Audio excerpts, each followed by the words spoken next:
بسم اللہ الرحمن الرحیم۔ السلام علیکم۔ جشن کی شام آ گئی۔ ایک تو چاندنی رات تھی، صحرا کی چاندنی اتنی شفاف ہوتی ہے کہ رات کے ذرے بھی نظر آ جاتے ہیں۔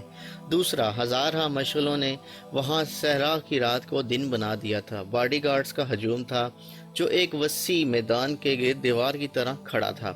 ایک طرف صلاح الدین ایوبی کے بیٹھنے کے لیے جو مسند رکھی گئی تھی وہ کسی بہت بڑے بادشاہ کا تخت معلوم ہوتی تھی۔ اس کے دائیں بائیں بڑے رتبوں کے مہمانوں کی نشستیں تھیں۔ اس وسیع و عریض تماشاگاہ سے تھوڑی دور مہمانوں کے لیے نہایت خوبصورت خیمے نصب تھے۔ اس سے ہٹ کر ایک بڑا خیمہ صلاح الدین ایوبی کے لیے نصب کیا گیا تھا جہاں اسے رات بسر کرنی تھی۔ علی بن سفیان نے سورج غروب ہونے سے پہلے وہاں جا کر اس خیمے کے ارد گرد محافظ کھڑے کر دیے تھے۔ جب علی بن سفیان وہاں محافظ کھڑے کر رہا تھا تو اس وقت ناجی زاکوئی کو آخری ہدایات دے رہا تھا، کیونکہ اس شام زاکوئی کا حسن کچھ زیادہ ہی نکھر آیا تھا۔ اس کے جسم سے ایسے عطر کی بھینی بھینی بو اٹھ رہی تھی جس میں سار کا سا تاثر تھا۔ اس نے بال اریاں کندھوں پر پھیلا دیے تھے، سفید کندھوں پر سیاہی مائل بھورے بال زاہدوں کی نظروں کو گرفتار کرتے تھے۔ اس کا لباس اس قدر باریک تھا کہ اس کے جسم کے تمام نشیب و فراز صاف نظر آتے تھے۔ اس کے ہونٹوں پر قدرتی تبسم ادھ کھلی کلی کی مانند تھا۔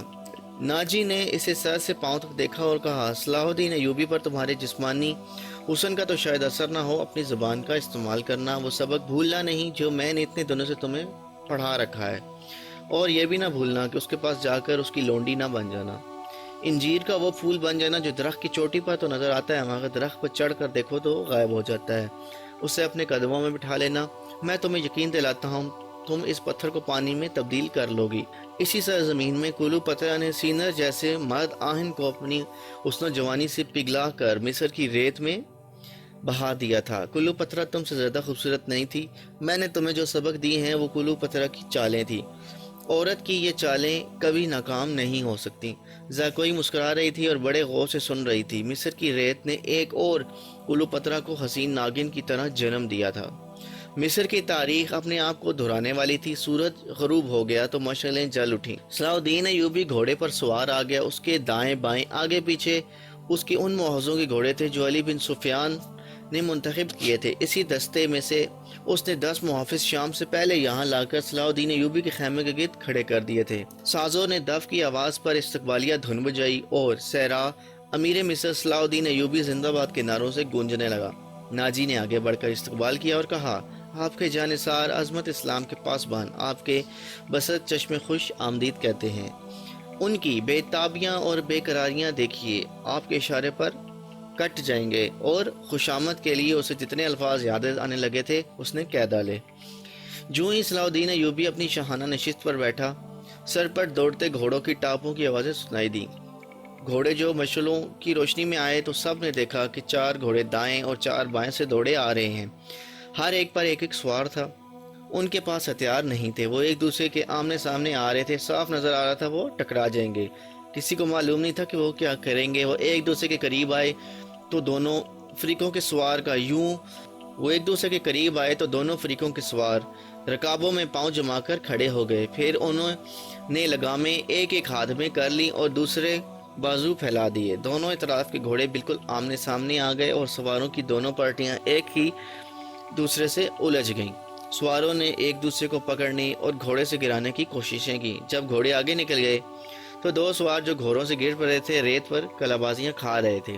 ایک طرف سے ایک سوار نے دوسری طرف کے ایک سوار کو ایک بازو میں جکڑ کر اسے گھوڑے سے اٹھا لیا تھا اور اسے اپنے گھوڑے پر ڈال کر لے جا رہا تھا۔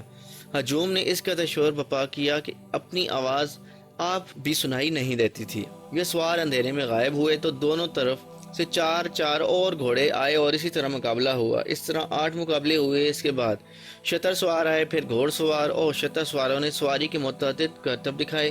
اس کے بعد تیغ زنی اور بغیر ہتھیاروں کے لڑائی کے مظاہرے ہوئے جن میں کئی ایک سپاہی زخمی ہو گئے۔ صلاح الدین ایوبی شجاعت اور بے خوفی کے ان مظاہروں اور مقابلوں میں جذب ہو گیا تھا۔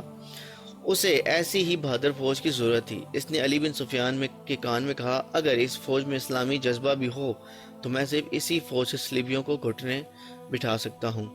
علی بن سفیان نے وہی مشورہ دیا جو وہ پہلے بھی دے چکا تھا۔ اس نے کہا اگر ناجی سے کمان لے لی جائے تو جذبہ بھی پیدا ہو جائے گا، مگر صلاح الدین ایوبی ناجی جیسے ذہین اور تجربہ کار سالار کو سبق دوش کرنے کے بجائے سدھار کی رائے حق پر لانا چاہتا تھا۔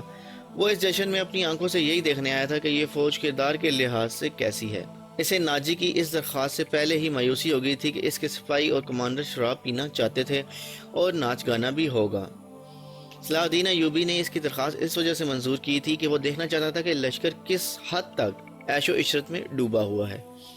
بہادری، شاہ سواری اور تیغ زنی وغیرہ کے مظاہروں اور مقابلوں میں تو یہ فوجی، عسکری اور جنگی معیار پر پوری اتری تھی، مگر کھانے کا وقت آیا تو یہ فوج بدتمیزوں، بلا نوشوں اور ہنگامہ پرور لوگوں کا بے قابو ہجوم بن گئی۔ کھانے کا انتظام وسیع و عریض میدانوں میں کیا گیا تھا۔ ایک طرف فوج کے کم و بیش 2000 آدمیوں کے لیے کھانا تیار کیا گیا تھا، ان سے ذرا دور صلاح الدین ایوبی اور دیگر بڑے مہمانوں کے لیے کھانے کا انتظام تھا۔ سینکڑوں سالم دمبے اور بکرے، اونٹوں کی سالم رانیں اور ہزاروں مرغ روسٹ کیے گئے تھے۔ دیگر لوازمات کا کوئی شمار نہ تھا اور سپاہیوں کے سامنے شراب کے چھوٹے چھوٹے مشکیزیں اور سرائیاں رکھ دی گئی تھیں۔ سپاہی کھانے اور شراب پر ٹوٹ پڑے، غٹا غٹ شراب چڑھانے لگے اور مارکا آرائی ہونے لگے۔ صلاح الدین ایوبی یہ منظر دیکھ رہا تھا اور خاموش تھا۔ اس کے چہرے پر کوئی ایسا تاثر نہیں تھا جو یہ ظاہر کرتا کہ وہ کیا سوچ رہا ہے۔ اس نے ناجی سے صرف اتنا پوچھا، 50,000 فوج میں سے آپ نے یہ سپاہی دعوت کے لیے کس طرح منتخب کیے ہیں؟ کیا یہ آپ کے بدترین سپاہی ہیں؟ نہیں امیر مصر، ناجی نے غلامانہ لہجے میں جواب دیا، یہ 2000 عسکری میرے بہترین آدمی ہیں۔ آپ نے ان کے مظاہرے دیکھے ہیں، ان کی بہادری دیکھی ہے۔ میدان جنگ میں یہ جس جانبازی کا مظاہرہ کریں گے وہ آپ کو حیران کر دے گا۔ آپ ان کی بدتمیزی کو نہ دیکھیں، یہ آپ کے اشارے پر جانیں قربان کر دیں گے۔ میں انہیں کبھی کبھی کھلی چھٹی دے دیا کرتا ہوں تاکہ مرنے سے پہلے دنیا رنگ و بو سے پورا لطف اٹھا لیں۔ صلاح الدین ایوبی نے اس استدلال کے جواب میں بھی کچھ نہ کہا۔ ناجی جب دوسرے مہمانوں کی طرف متوجہ ہوا تو صلاح الدین ایوبی نے علی بن سفیان سے کہا، میں جو دیکھنا چاہتا تھا وہ دیکھ لیا۔ یہ سوڈانی عسکری شراب اور ہنگامہ آرائی کے عادی ہیں۔ تم کہتے ہو کہ ان میں جذبہ نہیں، میں دیکھ رہا ہوں کہ ان میں کردار بھی نہیں۔ اس فوج کو اگر تم میدان جنگ میں لے گئے تو یہ لڑنے کے بجائے اپنی جانیں بچانے کی فکر کرے گی اور مال غنیمت لوٹے گی اور مفتو کی عورتوں کے ساتھ وحشیانہ سلوک کرے گی۔ اس کا علاج یہ ہے، علی بن سفیان نے کہا، کہ آپ ان میں سے مختلف خطوں سے جو فوج تیار کی ہے انہیں ناجی کے ان 50,000 سوڈانی لشکر میں مدغم کر دیا جائے۔ برے سپاہی اچھے سپاہیوں کے ساتھ مل جل کر اپنی عادتیں بدل دیا کرتے ہیں۔ صلاح الدین ایوبی مسکرایا اور علی سے کہا، تم یقیناً میرے دل کا راز جانتے ہو۔ میرا منصوبہ بھی یہی ہے جو میں ابھی تمہیں نہیں بتانا چاہتا تھا، کسی سے اس کا ذکر نہ کرنا۔ علی بن سفیان میں بھی یہی وصف تھا کہ دوسروں کے دلوں کے راز جان لیا کرتا تھا اور غیر معمولی طور پر ذہین تھا۔ وہ کچھ اور کہنے ہی لگا تھا کہ اس کے سامنے کئی اور مشعلیں روشن ہو گئیں۔ زمین پر بیش کی قالین بچھے ہوئے تھے۔ شہنائی اور سارنگ کا ایسا میٹھا اور پرسوز نغمہ ابھرا کہ مہمانوں پر سناٹا طاری ہو گیا۔ ایک طرف سے ناچنے والیوں کی قطار نمودار ہوئی۔ 20 لڑکیاں ایسے باریک اور نفیس لباس میں ملبوس چلی آ رہی تھیں جس میں ان کے جسموں کا انگ انگ نظر آ رہا تھا۔ ہر ایک کا لباس نہایت باریک چگا سا تھا جو شانوں سے ٹخنوں تک لمبا تھا۔ ان کے بال کھلے ہوئے تھے اور اسی ریشم کا حصہ نظر آتے تھے جس کا انہوں نے لباس پہن رکھا تھا۔ صحرا کی ہلکی ہلکی ہوا سے اور لڑکیوں کی چال سے یہ ڈھیلا ڈھیلا لباس ہلتا تھا تو یوں لگتا تھا جیسے پھولدار پودوں کی ڈالیاں فضا میں تیرتی آ رہی ہوں۔ ہر ایک کے لباس کا رنگ جدا تھا، ہر ایک کی شکل و صورت ایک دوسرے سے مختلف تھی، لیکن حسن اور جسم کی لچک میں سب ایک جیسی تھی۔ ان کی مرمری بازو اریاں تھیں، وہ چلتی آ رہی تھیں لیکن قدم اٹھتے نظر نہیں آتے تھے، وہ ہوا کی لہروں کی مانند آ رہی تھیں۔ وہ نیم دائرے میں ہو کر رک گئیں، صلاح الدین ایوبی کی طرف منہ کر کے تعظیم کر کے جھکیں، سب کے بال سرک کر شانوں پر آ گئے۔ سازندوں نے ان ریشمی بالوں اور جسموں کے جادو میں طلسم پیدا کر دیا۔ 2 سیاہ خادم، 2 ہیکل حبشی جن کی کمر کہ چیتوں کی کھالیں تھیں، ایک بڑا سا ٹوکرا اٹھائے تیز قدم چلتے نظر آئے اور ٹوکرا لڑکیوں کے نیم دائرے کے سامنے رکھ دیا۔ 7 سپیروں کی بین کی دھن بجانے لگے۔ حبشی مست سانڈوں کی طرح پھنکارتے غائب ہو گئے۔ ٹوکرے میں سے ایک خوبصورت بہت بڑی کلی اوپر کو اٹھی اور پھول کی طرح کھل گئی۔ اس پھول میں سے ایک لڑکی کا چہرہ نمودار ہوا اور پھر وہ اوپر کو اٹھنے لگی، یوں لگتا تھا جیسے سرخ بادلوں میں سے چاند نکل رہا ہو۔ یہ لڑکی اس دنیا کی معلوم نہیں ہوتی تھی، اس کی مسکراہٹ بھی عرضی نہیں تھی۔ اس کے بالوں کی چمک بھی مصر کی کسی لڑکی کی چمک سے نہیں لگتی تھی، اور جب لڑکی نے پھول کی چوڑی پتیوں میں سے باہر قدم رکھا تو اس کے جسم کی لچک سے تماشائیوں کو محصور کر دیا۔ علی بن سفیان نے صلاح الدین ایوبی کی طرف دیکھا، اس کے ہونٹوں پر مسکراہٹ تھی۔ صلاح الدین ایوبی نے مسکرا کر اس کے کان میں کہا، مجھے توقع نہیں تھی کہ یہ اتنی خوبصورت ہوگی۔ ناجی نے صلاح الدین ایوبی کے پاس آ کر کہا، امیر مصر کا اقبال بلند ہو، اس لڑکی کا نام زاکوئی ہے، اسے میں نے آپ کی خاطر اسکندریہ سے بلایا ہے۔ یہ پیشہ ورانہ رقاصہ نہیں، یہ عصمت فروشی بھی نہیں کرتی، رقص سے بھی اسے پیار ہے، شوقیہ ناچتی ہے، کسی محفل میں نہیں جاتی۔ میں اس کے باپ کو جانتا ہوں، ساحل پر مچھلیوں کا کاروبار کرتا ہے۔ لڑکی آپ کی عقیدت مند ہے، آپ کو پیغمبر مانتی ہے۔ یہ اتفاق سے میں ان کے گھر گیا تو اس کے باپ سے ملنے کے لیے، تو اس لڑکی نے استدعا کیا کہ صلاح الدین ایوبی امیر مصر بن کے آئے ہیں، خدا کے نام پر مجھے ان سے ملوا دو، میرے پاس اپنی جان اور رقص کے سوا کچھ بھی نہیں جو میں اس حسین ہستی کے قدموں میں پیش کروں۔ قابل صد احترام امیر، میں آپ سے رقص اور سرور کی اجازت اس لیے مانگی تھی کہ اس لڑکی کو میں آپ کے حضور پیش کرنا چاہتا تھا۔ آپ نے اسے بتایا تھا کہ میں اپنے سامنے کسی لڑکی کو رقص اور عریانی کی حالت میں نہیں دیکھ سکتا۔ صلاح الدین ایوبی نے کہا، یہ لڑکیاں جنہیں آپ ملبوس لائے ہیں بالکل ننگی ہیں۔ عالی مقام ناجی نے گھسیانہ ہو کے جواب دیا، میں نے بتایا تھا امیر مصر کو رقص پسند نہیں فرماتے، لیکن یہ کہتی ہے کہ میرا رقص وہ پسند کریں گے کیونکہ میرے رقص میں وہ دعوت گناہ نہیں دیکھیں گے۔ یہ ایک باعصمت لڑکی کا رقص ہوگا۔